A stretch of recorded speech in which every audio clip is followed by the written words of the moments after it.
நம்ம என்ன பண்ண போகிறோம் அப்படின்னா மாங்காய் துவையல். அதுக்கு வந்து இது என்ன அப்படின்னு பார்த்தீங்கன்னா, ஒரு 100 கிராம் வெல்லத்தை வாங்கி காய்ச்சி அப்படியே தண்ணியாக இருக்கிற மாதிரி வச்சுக்கோங்க. மாங்காய் சீவி வச்சதில்ல அதுவும் வச்சுக்கணும். தக்காளி இதை எப்படி செய்யலான்றதை பார்க்கலாமா? அடுப்பை பற்ற வச்சாச்சு, கடாயை வச்சாச்சு, எண்ணெயை ஊற்றியாச்சு, கொஞ்சம் கடுகு, கொஞ்சம் ஒரு 5-6 உளுந்து, மல்லி கொஞ்சம் உடச்சி, வெங்காயம்,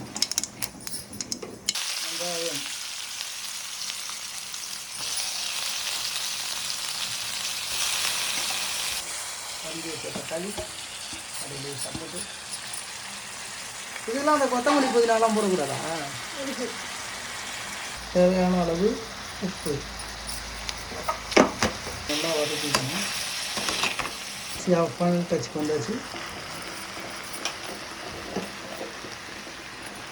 துருவி வச்ச மாங்காயை எடுத்து போட்டு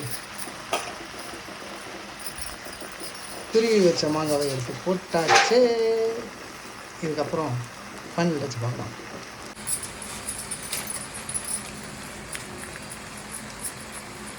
மிளகாத்தூள் கொஞ்சம், வீட்டில் அரைச்சி வச்ச மசாலா தூள், மிளகாத்தூள், மசாலா தூள்.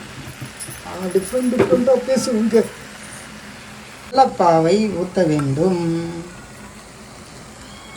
பாவை ஊற்றிய பிறகுதான் அதன் சுவையின் தன்மை அதிகரிக்கும். பச்சடி ரெடி.